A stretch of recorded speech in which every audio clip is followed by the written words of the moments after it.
My name is Rachael Roth. I live in Topeka, Kansas. I am 46. I was diagnosed at birth with osteogenesis imperfecta type 4. I am a mom, a wife, a grandma. Actually, I'm a Grammy.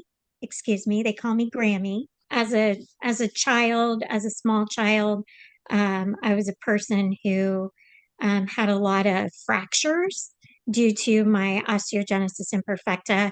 And just real quick, OI is a connective tissue disorder, which mostly manifests in fragile bones.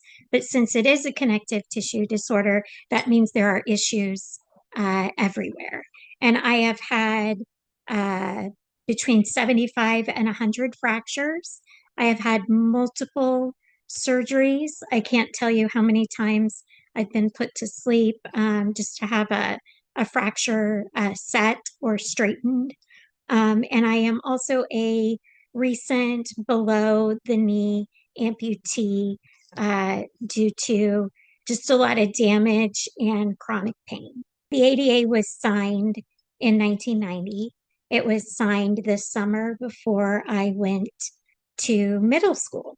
And so when I was in elementary school, my parents had to fight to get me the services that I need because it wasn't federally mandated. They didn't have to I guess go the extra mile or make things accessible for me.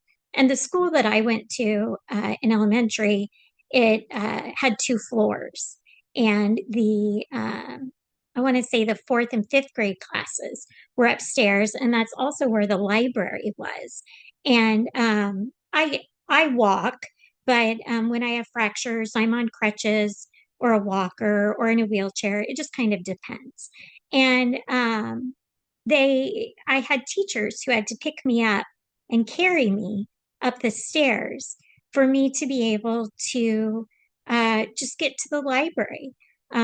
They refused to fund any sort of accommodations, maybe an elevator, something. Uh, they always just picked me up, which, as I think about it now, was not something I wanted them to do, right? Because that's my space, that's my body, and they didn't ask permission. It was just kind of, this is what we're going to do. I've learned a lot from folks in the disability community. Um, Coming in as an adult, I just kind of took whatever someone in the medical community would say to me, or an elder or someone in a position of authority, and I would just kind of believe what they said and not really ask any questions.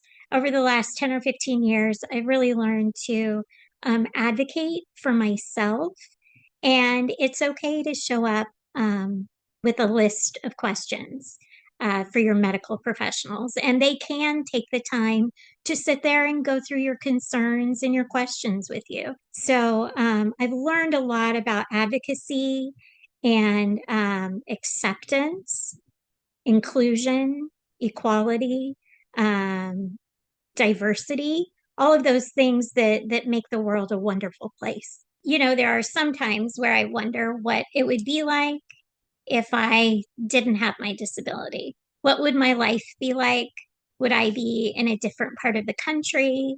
Would I have had different goals for my life? Things like that. But I also know that without my disability, I wouldn't be the person that I am today. And my children, who are now both adults, grew up with a mom with a disability. And because of that, they have a serious level of empathy that not everyone their age has.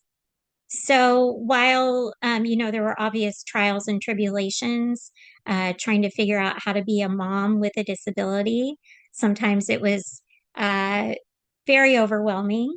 I'm grateful for it. Just remember that we're all human and we all really just want to be accepted and included. And we just want to do good things and live a good life. And we're worth it, right? Every single time we are worth it.